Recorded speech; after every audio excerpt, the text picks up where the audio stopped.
When Audi's TT first came out, in 1999, it was a beautifully designed alternative to the Volkswagen GTI with which it shared much of its mechanicals.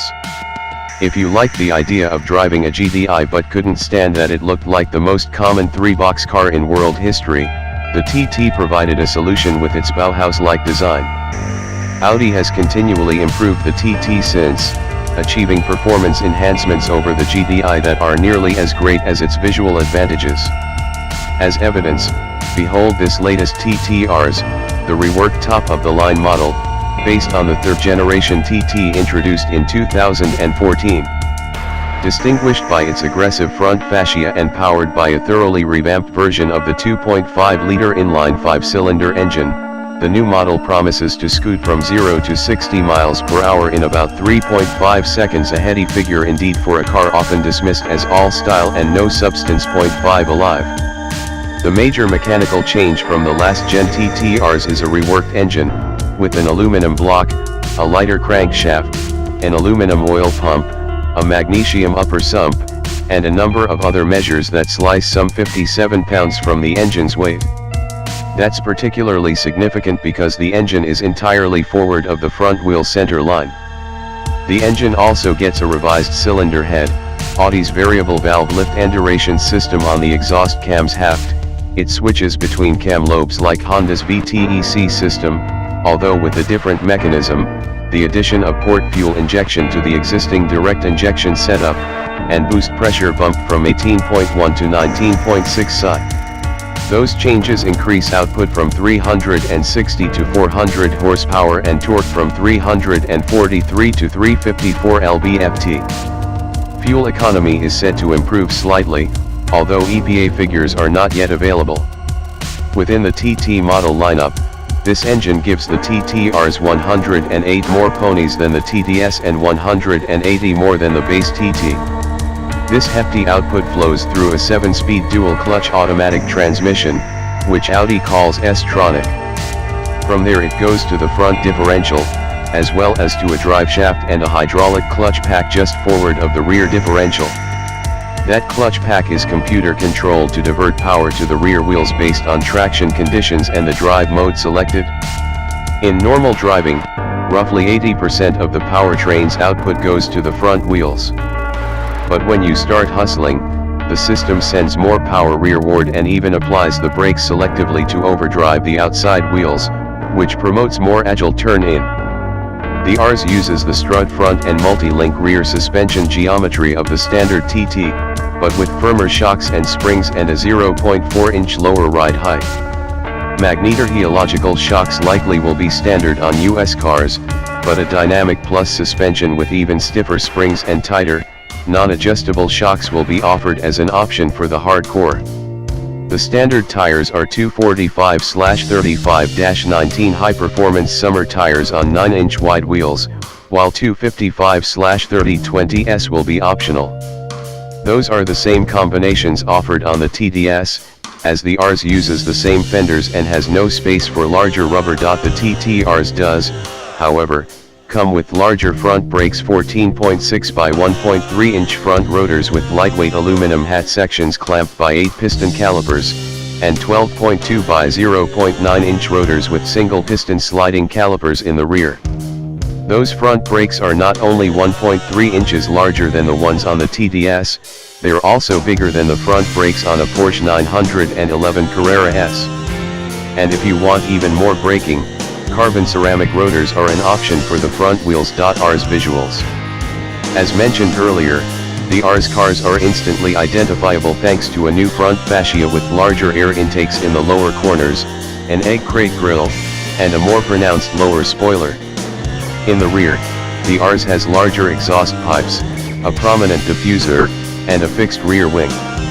Inside, this most potent TT comes standard with Rs sport seats with a plethora of available adjustments, as well as diamond pattern upholstery with contrasting stitching that's convincingly luxurious. The dashboard, console lid, and armrests also can be swathed in stitched leather as part of an option package.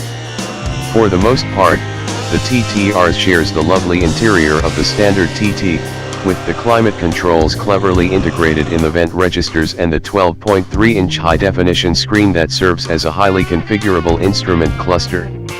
One addition is a special RS screen that lets you display engine power and torque outputs, lateral and longitudinal acceleration, and the 4 individual tires' pressures and temperatures. When you select the screen with the large tachometer in the middle, the dial changes color as the digitized needle climbs, culminating in a flashing red dial as engine revs approach the red line. It's not only amusing, but you can see this upshift reminder in your peripheral vision even when you're focused on the road. Sound and fury. The RS comes with launch control to help achieve that mid-3 second 0 to 60 mph time, and the car sounds saucy at full throttle with a raspy, syncopated 5-cylinder exhaust note that is particularly stirring at redline shifts. The standard exhaust system contains active valves to keep the volume low at cruising speeds while revealing the full soundtrack at high revs. An optional sport exhaust has a similar two-step nature but with the volume turned up a few notches. We had a few laps on Spain's Jerez circuit, the one-time home of the Spanish Grand Prix, and the RS felt capable and secure on the track. With some 59% of the curb weight on the car's front tires, its tail never threatened to step out, although you could provoke some rotation by trail braking or suddenly lifting in mid-corner. But even after only 3 laps, the temperature of the front tires had risen nearly 50 degrees higher than the rear's. Despite that clear indication about which end of the car was working harder, Audi's long experience with Quattro power distribution prevents any major understeer. But you still can't dance with the RS at the limit the way you can with a good rear drive car. The 400 ponies are sufficient to make the RS truly rocket down the straights and yank it hard out of the corners. The dual clutch transmission can be shifted manually via either the lever or the paddle shifters, and the gear selections were quick and crisp. On the smooth Spanish highways and back roads, the standard suspension with the magnetic shocks is well controlled and comfortable, while the Dynamic Plus suspension feels firmer and somewhat jiggly on even slightly rough pavement. Road noise is prominent on certain surfaces, which is not surprising, since all the cars on hand were fitted with the 20-inch wheels and tires. Brake feel is great, with a firm pedal that is easy to modulate. However, while the steering effort selections in Audis are always clearly distinguishable, usually only one feels linear and natural. In the RS, that's the comfort setting, as there's a clear 2-step feel in dynamic. Audi also offers an auto mode, which was described as somewhat between the two others, as well as an individual setting, in which the driver can mix and match preferred settings for steering effort, powertrain response, exhaust sound, suspension setting, and Quattro performance, which basically shifts the base front to rear power distribution toward the rear as driving becomes more vigorous. Overall, the TTRs presents an appealing package that defies easy comparison. When it goes on sale in the early summer of 2017, likely as a 2018 model, it's expected to have a base price around $60,000. We can't think of another car that can match its below 100 mph acceleration at anything close to that price. You can legitimately compare its performance to cars ranging from a Porsche 718 Cayman S to a BMW M2 to a Chevrolet Corvette. Yes, the RS is perhaps too benign for maximum cornering amusement, and its rear seat is barely suitable for small children, but it does have all-wheel drive for year-round use even in wintry climes.